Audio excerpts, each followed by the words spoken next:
I remember when we first put together the population data for our book. It was back in 1975, and we looked at the statistics available from the United Nations and from other population groups that gather this data.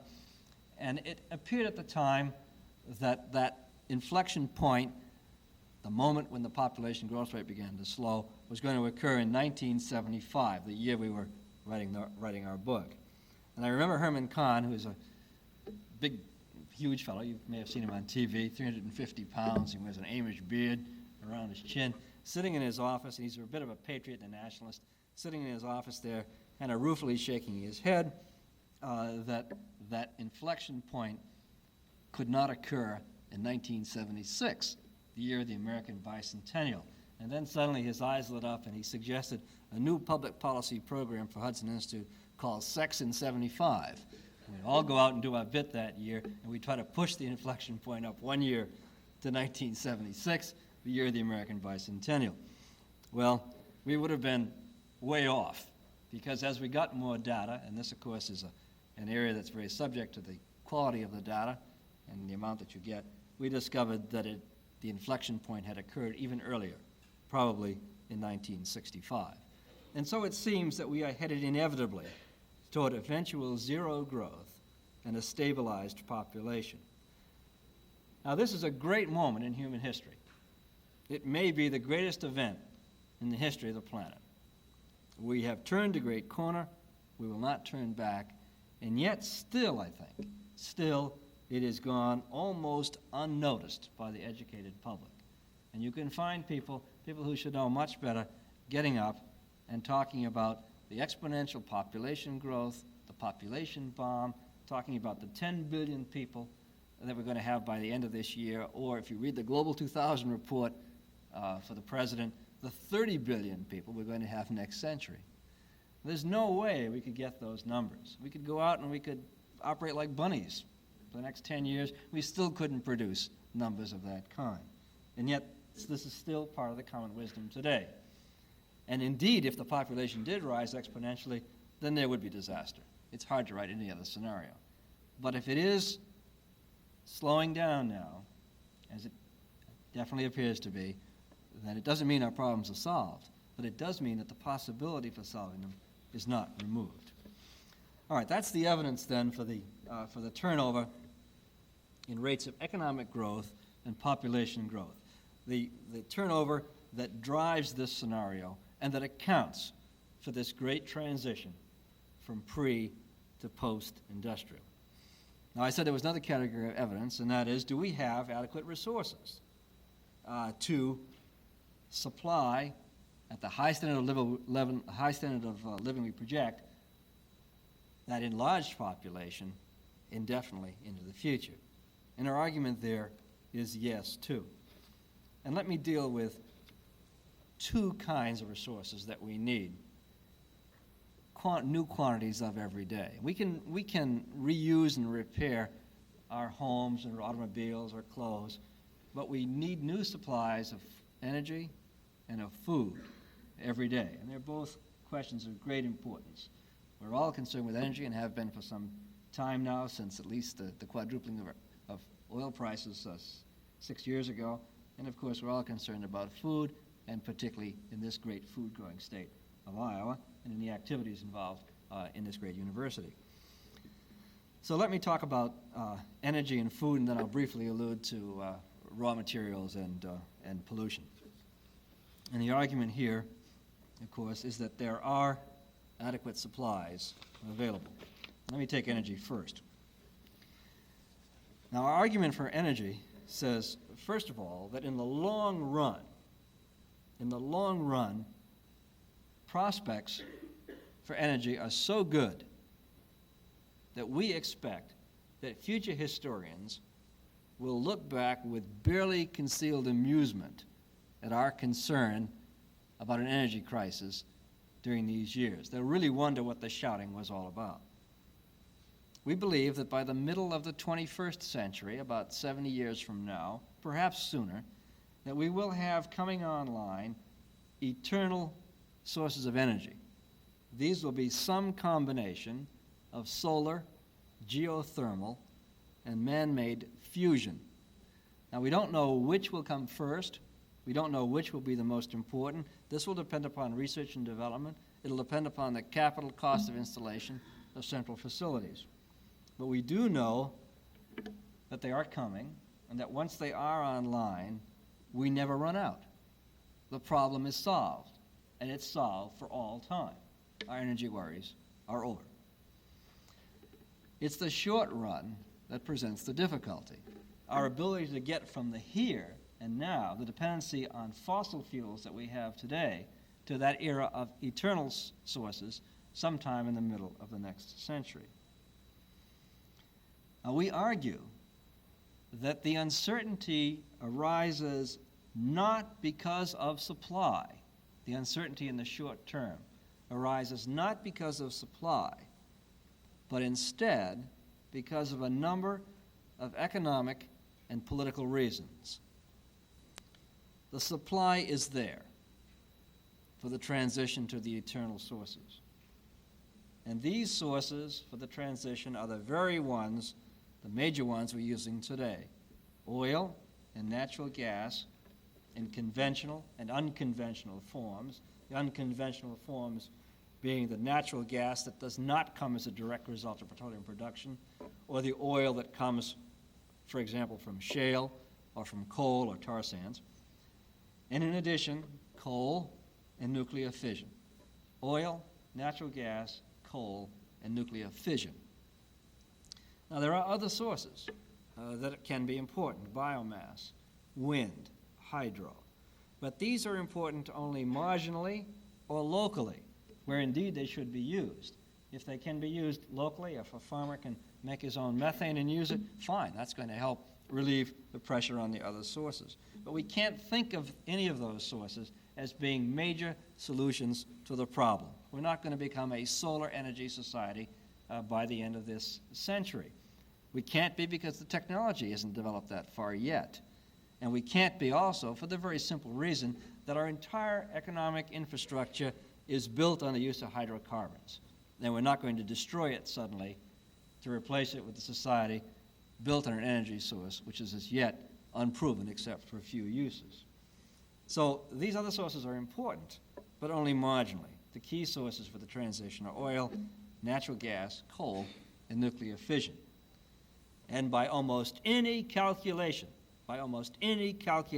there is more than enough oil, natural gas, coal, and nuclear fission. And that is true for two main reasons. The first reason is that the rate of demand for energy is slowing faster than the rate of economic growth. And the rate of economic growth, as I've already argued, is itself slowing. It's very instructive to look back at projections of demand made by any reputable source, whether it's oil company or non-oil company or government source, for, say, the last 10 years. And if you look back at them, take Exxon's forecast, for example, for demand, you will find that each year the forecast has been ratcheted down. Each year it has been ratcheted down because they have failed to understand that higher prices create conservation, create increased efficiency, create incentives to use less at the same time as economic growth is slowing. So the first reason for the adequacy of our current sources is the rate of demand is slowing. And the second reason is that higher prices have made previously marginal sources cost effective. You can't think of oil as just sitting there in a big reservoir in the ground till you scoop out the last barrel. But in fact, some oil comes out of the ground at 25 cents a barrel, and some at $2.50 a barrel, and some at $25 a barrel, and some at $2,500 a barrel, and the last barrel to come out of the ground will probably cost about $250 billion if we wanted to get it out, which we won't, of course. So the further up we go on the scale of price, the more becomes available.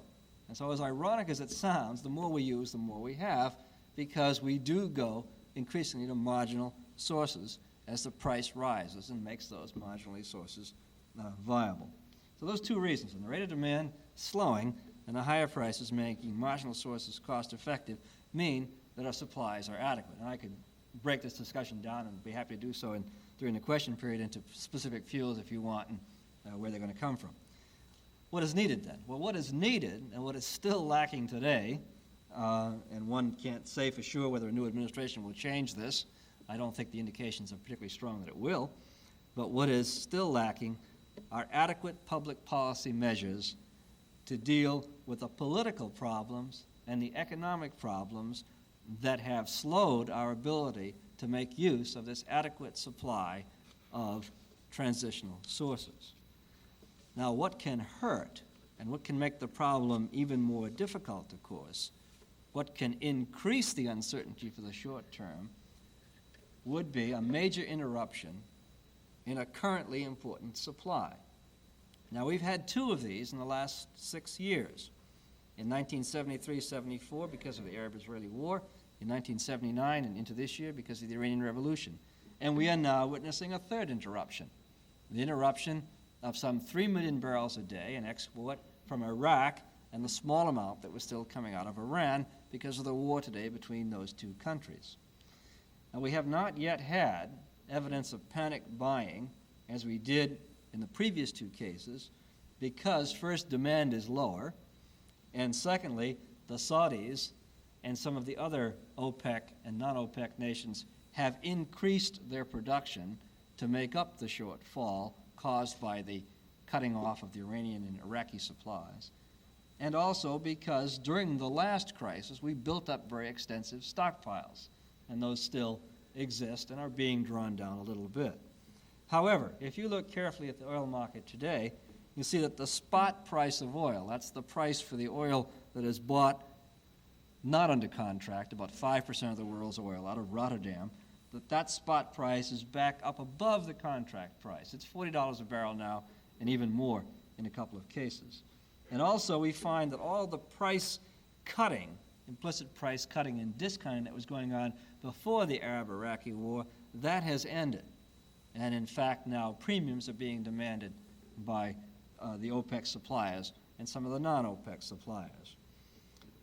So if the war continues without a truce and without the repair that needs to be effected at the facilities that have been damaged, then eventually we'll either be drawing down on that surplus that we've built up, or we will be facing a demand by the Arabs that we pay more for the price of oil by the OPEC nations. Demand will then press on supply. Prices will rise, and then we'll begin to see the panic buying occur and the gas lines form. And if the winter is a cold one, and we have to be prudent and anticipate that it's going to be cold, that's the only sensible hedge to make, and then we will want to reserve as much as we can for fuel oil supplies, which will make less available then for refining into gasoline. So you can write a scenario for very quickly rising oil prices just within the next few months if there is not a truce and the beginning of a repair of the facilities that have been damaged. Saudi Arabia, the Gulf states, the non-OPEC nations can make up some of the difference in that shortfall, but how much, for how long, and at what price? Well, the problem of an interruption of this kind, and we should learn that these are going to occur. We're not going to solve the Middle East. The Middle East is Arab against Israel. The Middle East is conservative against radical. It's Shiite against Sunni. It's Palestinians against practically everybody else. These problems are going to be with us for some time. And so that supply is susceptible to interruption. And there could be other accidents. There could be a 3-mile island accident that was indeed a disaster. And of course that would lead to a call for a shutdown of plants until the source of the disaster could be discovered and remedied, if it could be. And that would cut off an important source and then cause pressure on the others. Well, the point is that we should understand that these interruptions are likely to occur, and having understood that, we then should become even more alerted to the need to solve the economic and the political problems to enable us to bring more of our current adequate sources online, and to provide a hedge then against future interruptions that might occur. All right, that's the energy argument. Now what about the food question that I think you're all interested in and seized with here in Ames and in Iowa? Well, it's an interesting question. And if you look back in the literature, you'll see that periodically we have had great worries about shortages of food. You'll have several speakers coming this week which will talk about that in a very interesting way. So listen carefully and see what they think of some of these ideas. Some of them will agree, and I suspect some of them will not. A few years ago, there was a highly respected book. It achieved wide popularity, got good reviews. It predicted starvation in the world in the rather near future. And it looked at this grim prospect, and it could recommend only one public policy. And that public policy was called triage. Now, triage is a term that was developed on the battlefields of France in World War I. At that time, when casualties were brought in from the battlefield and French supplies, medical supplies, were very limited, the casualties were put into three groups. In one group were put those who, though seriously wounded, were likely to survive without any medical attention or with very little. In a second group were put those for whom it was felt medical attention would make the difference between life and death, and so they got that medical assistance. And then finally, in the third group were put those who, though still alive, felt nothing could be done for them, even with the best of medical help, and so they were simply left to die. Now, the authors of this book, projecting this famine and these grave shortages ahead, felt that this was the only way to deal with the food problem of the future. And in the appendix of that book, very conveniently, they've listed the countries of the world and put them in these various categories. And in that third category of, they have to die, appear India, Egypt, Haiti, several important, well-developed countries that have made great contributions to their people on this earth. The answer to them, in effect, was, sorry, fellas, you missed the bus. Down the tube you go. Bye-bye. The title of that book was Famine 1975. Famine 1975. That was 5 years ago. Where's the famine? Now, there are serious problems, and this is not meant to minimize them. There are serious problems in South Asia today. Very political problems indeed, but they're still serious for the people there. Or more continuously in the Sahel in Africa, for example. And yet one can note that some of the Sahel countries are net exporters of food products, even though their population in some cases is starving. And so there's something wrong there that doesn't have anything to do with the availability of supply. The argument here is that the future need hardly be bleak. We can use up fossil fuels. We can use up some raw materials. Food, though, is a renewable resource. New crops do follow old crops. And in fact, since World War II, food production worldwide has increased faster than population increase worldwide. The difficulty, of course, is that most of the improvement per person has been in the advanced nations, in the developed nations, and it has been less in the poorer nations.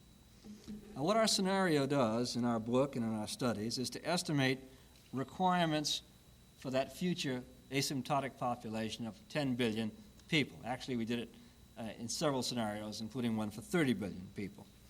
And we point out that the requirements vary depending upon the climate the person is living in, the size of the person, the work being done, and so forth. And having set forth a model of requirements for the future for different levels of population, we then show how these requirements could be met. And in our view, these involve three categories of food production, of which the first is still by far the most important. And the first we call conventional food production by conventional means. That is, crops grown in open fields in the normal manner we understand agriculture to be.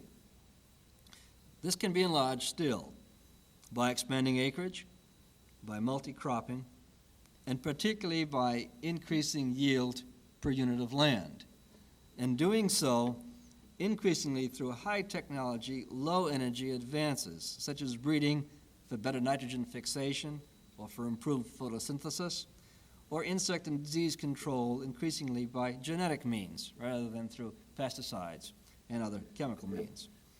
That's category one, and it is the most important category. Category 2 is a very interesting one, and that is conventional crops grown unconventionally. And that is agriculture in other than open fields, in controlled environments, such as greenhouses, or in special media, such as in hydroponics or through nutrient film techniques, for example, which have been proven at several research institutes now as very, very effective for high cash crops. Not yet certainly for large field crops, but for high cash crops, tomatoes, snow peas, things like that, are very viable. Where waste is kept to a minimum, where quantity is increased, where growth can be speeded up, multi-layering of crops can occur, and so forth. And then finally, the last category is you call high technology food production. That is unconventional food created unconventionally, manufactured food such as single-cell protein from glucose, something not now fit for human consumption, but perhaps by the mid-'80s, commercially feasible for animal food, eventually perhaps the source for developing food analogs. So we argue that the case is easily made for more than adequate means to feed many times over a population of 10 billion people. The problem with food is not supply, the problem is distribution. Distribution occurs when there is funded demand. And so what is required, therefore, is either the allocation of resources for agricultural development for those countries that are so endowed and those countries that wish to do so, or alternatively, simply development in general, so that countries that don't grow their own food will have the means to go into the food markets of the world and purchase what they require. So we can have the energy and we can have the food we need to sustain a population of 10 billion and more even, indefinitely, and at a very high standard of living. And we think that these are the most difficult cases to make, food and energy, because, as I said, we need new quantities every day. The argument can be extended, and I can develop that if you wish during the question period, to include raw materials, to include the maintenance of clean air, clean water, and the disposal of waste as well. Well, I'm nearing my 1 hour, so let me now sum up so we can leave some time for questions. The argument of this scenario, and we like to call it a scenario, perhaps better than a prediction or better than a forecast of the future. It is a path into the future that we believe is viable and can be followed. The argument is that a consensus can be reached on the problems related to growth, the problems that are so troubling, so contentious, the subject of so many of the doom and gloom forecasts, that is possible by looking at this model of the future showing the change from pre-industrial to post-industrial, and by looking at the resources that we need and showing the adequacy of their supply. And furthermore, as I said at the beginning, this consensus must be reached so that we can turn our attention and our resources to the uncertain problems of the future, where there is not even the semblance of a consensus yet, and also so that we will have the surplus and the margin to deal with the ups and downs to occur. So we argue that the resources of the earth, its energy, its food, its raw materials, do not constitute a fixed pie, but they're a growing pie. And what we use does not deprive others. Instead, what we use gives others the possibility of having more. Growth is necessary. Growth is possible. This is not a mindless, unlimited growth that devours and finally destroys the earth, but it's a growth that continues, that matures, and that slows. And it's a growth that can make it possible for a world that is healthy and prosperous for all of its inhabitants, not just the fortunate few of Western Europe or North America or East Asia. This is a process that is underway.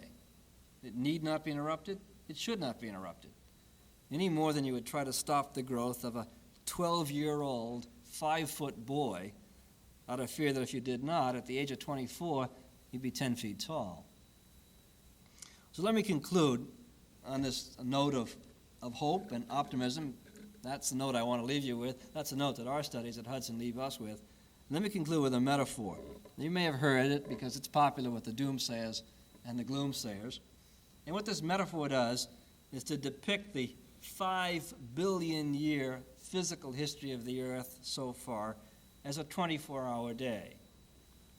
And it argues on this basis that human existence has taken just the last 5 minutes of that 24-hour day and recorded history just the last few seconds. Well, the metaphor stated in this fashion, of course, implies that midnight is near. The day is almost over, and the earth, too. Well, I prefer to look at the metaphor differently. There is a general guess among physicists and geologists that the earth may last approximately 10 billion years more. If so, a third of the earth's history has passed. And on the basis of that 24-hour day, this means that it is now 8 a.m., the sun has just risen, the day has just begun, and it's time to go to work. Thank you very much.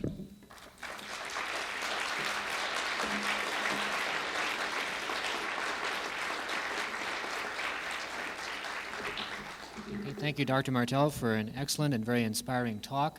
I'm sure that a lot of you have some questions for Dr. Martell, and we do have 15 to 20 minutes to entertain these questions. So if you have a question, please raise your hand. It would help if you stand and enunciate very clearly so that we can all hear the area of inquiry.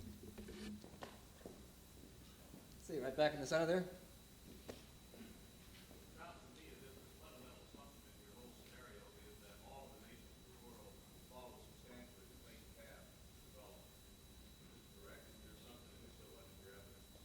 Did you hear that? Everybody hear the question okay? No, I didn't mean to imply that. I meant to say that they all will develop, not that they will all follow the same path of development. Because it's clear that looking at nations in the world today, that while the nations who are now developed mainly pass through paths from agricultural to industrial development, that is not necessarily going to be true for many of the nations that are now developing, and in fact that have developed quite a bit. An outstanding example, of course, are the nations that are oil-rich, which will use the oil revenue to develop and not have to go through the other intermediate stages. Another good example are some of the East Asian nations, South Korea, for example, Singapore, Hong Kong, who will have paths of development which are tied to particular opportunities for manufacturing or to serve as entrepreneurial entrepôts for carrying financial affairs and so forth. So the argument does not rest on a particular path of development, nor actually does it rest on a particular ideology either. This argument is applicable whether we're dealing with a free enterprise economy or a controlled economy. Probably our own personal ideological preferences would be for free enterprise economy because that's the kind that we've grown up in and we're educated in and that we believe in, and one we certainly think is more efficient. If we look, for example, at the problems of the Soviet Union with 25% of its people in agriculture not being able to grow enough for its food, we would say, yes, they've grown, they've developed, but we believe the free enterprise model is a more efficient way to do that. But it does not rest on the same path of development. It does, though, rest on the notion of development itself. Yes, sir. Yes, could you tell us your assessment of the impact of human activities on our wildlife and fisheries after these 200 years of activity? Sure. Obviously, as population increases, and particularly as it begins to incur on areas where there are wildlife, sanctuaries, and so forth, then public policy requires, to the extent that citizenry desire these things to be protected, to set them aside or to protect them. Now, in this country, we've been very fortunate in having large areas that have been set aside by decisions that have been made earlier, and we see this as something that is a net gain for us, something we want to preserve and protect. In other areas of the world, just by virtue of historical development and also by choice or perhaps lack of choice, that policy hasn't been followed. We can point to one area of the world that has practically no wilderness at all, if it has any, perhaps just in the fringe areas, and yet is a very highly developed area where people live at a very high standard of living, and that, of course, is Western Europe. Now, I would prefer, and I suspect many Americans would prefer, the the continued protection of these sanctuaries. But with an increased population, this becomes a matter much more for public policy, particularly as people want to use them as recreation areas.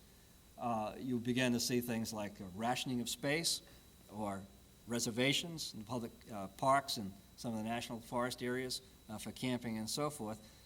And inevitably, I think more of this is going to occur to protect the resources that are there and also to provide for what we think is of important value to us. Public policy is going to be required to step in. You probably saw this morning that President Carter signed the bill to preserve, I think it was 104 million acres in Alaska, with just that purpose in mind.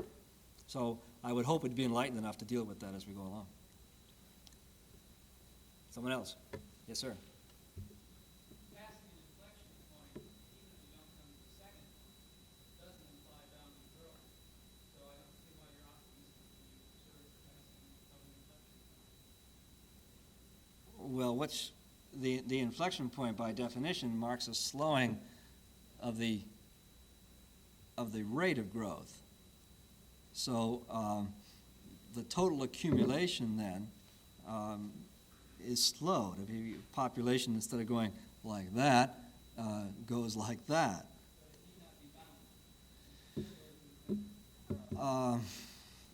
Well, if I had a blackboard here, I'd draw you the curve. And I'm talking about a logistic curve.